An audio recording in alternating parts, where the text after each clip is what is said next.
আজ 2রা আগস্ট 2026। তো আলোচনায় যাওয়ার আগে মার্কেটের টাইমিং এ কিছু পরিবর্তন হয়েছে, যেটা সোমবার থেকেই অ্যাপ্লিকেবল হয়ে যাবে। সেটার আপডেট প্রথমে দিয়ে দিই। তো যারা নন এফএনও স্টকে ট্রেড করেন তাদের জন্য টাইমিং এ কোনো পরিবর্তন হয়নি। যেমন 9টা 15 থেকে 3টে 30 পর্যন্ত চলতো, সেই রকমই ট্রেড হবে।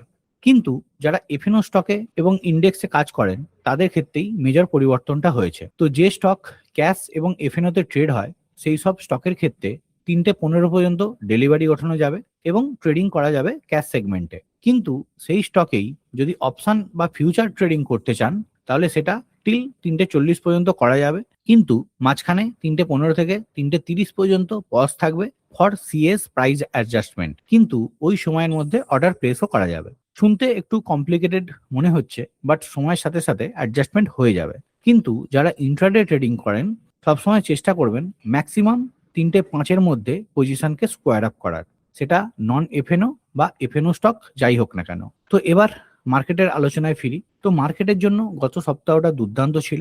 আগের ভিডিওতেও একটা কথা বলেছিলাম যে সব নেগেটিভ ব্যাপার পজিটিভে পরিবর্তন হতে পারে যদি ট্রাম্প সাহেব যুদ্ধ বন্ধ করে। তো গত সপ্তাহে অ্যাকচুয়ালি সেটাই হয়েছে এবং মার্কেট আপলি বাউন্স ব্যাক করেছে। এছাড়া বিভিন্ন দেশের যে সেন্ট্রাল ব্যাংক তাদের ইন্টারেস্ট রেট সেটা আনচেঞ্জ রেখেছে, যেটা বেড়ে যাওয়ার একটা ভয় ছিল। প্লাস ক্রুড অয়েলের দাম কিছুটা কমে $90 কাছে এসছে এবং ইউএসডি আইএনআরও কিছুটা ফল দেখা গেছে। এবং সব থেকে ইম্পর্টেন্ট, এফআইআই লাস্ট 4 দিন ধরে নেট বায়ার থেকেছে। তো এখানেও ওদের পজিটিভ যে মার্কেটের প্রতি ইনফ্লো সেটা দেখা যাচ্ছে। তো এতগুলো পজিটিভ টার্নস মার্কেটকে ওপরে নিয়ে যেতে সাহায্য করেছে। কিন্তু এখানেও দুটো জিনিস আমাকে এখনো ভাবাচ্ছে।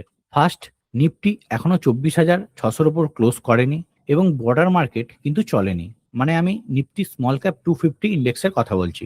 এটা চলেনি বলেই পোর্টফোলিও সেইভাবে কিন্তু চলেনি। তো সামনের দিনে এটা আশা রাখতে পারি যে নিফটিতে যদি এই পজিটিভ টার্নস কন্টিনিউ চলে এবং মার্কেট 24,600-র উপর ক্লোজ করে, তাহলে সেখান থেকে আমরা একটা শার্প মুভ দেখতে পারি। কারণ এইসব এরিয়াতে যে সেলাররা ছিল, যেখান থেকে প্রাইস বারবার রিজেকশন পেয়েছে, সেই সব সেলারদের পজিশন ওপরে গেলেই মার্কেট কাটতে হবে। তারপরেই একটা শার্প মুভ আমরা এখান থেকে এক্সপেক্ট করতে পারি। আর কোনোভাবে যদি এখান থেকে সেলিং আবার কন্টিনিউ চলে তাহলে মার্কেট সেই 1,000 পয়েন্টের যে রেঞ্জ তার মধ্যেই কনসোলিডেট করবে, যেটা অলমোস্ট 1.5 মাস ধরে চালাচ্ছে। তো মার্কেটের এই সিচুয়েশনে ভালোভাবেই সুইং ট্রেডিং করা যাবে, কোনো চাপ নেই। তো আজকে সেই রকমই দুটো স্টক নিয়ে ডিসকাস করব, যারা টেকনিক্যালি এখনো ভালো জায়গায় আছে। আপনারা চাইলে একবার কোম্পানির ফিনান্সিয়াল গুলো দেখে নেবেন।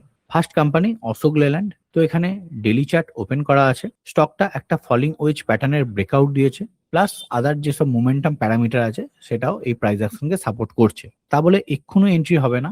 সামনের দিনে প্রাইস যদি ওপরের যে হরিজন্টাল লাইন ড্র করা আছে তার ওপর ওয়ান ডে ক্যান্ডেল ক্লোজ দেয়, তখন ভাবা যেতে পারে ফর আপসাইড পোটেনশিয়াল টিল এই এরিয়া পর্যন্ত। আর কোনোভাবে যদি এখান থেকেই প্রাইসে রিভার্সাল আসে এবং এই গ্রিন ক্যান্ডেলের নিচে ক্লোজ দিয়ে দেয়, তাহলে এই প্রাইস অ্যাকশন ফেল করে যাবে, তখন আমরা আর এই চার্টটাকে দেখবো না। আর দ্বিতীয় কোম্পানি হচ্ছে অথম বায়োসায়েন্স।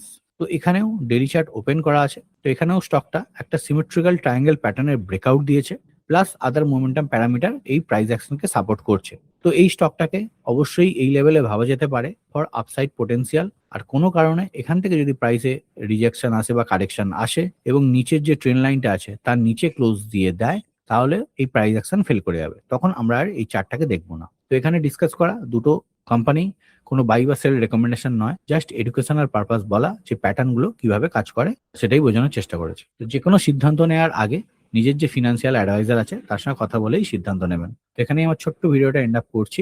যদি এই ভিডিও আপনাদের ভালো লেগে থাকে তাহলে অবশ্যই লাইক এন্ড শেয়ার করে দেবেন। আজকের মতো বাই বাই, ভালো থাকবেন, সুস্থ থাকবেন।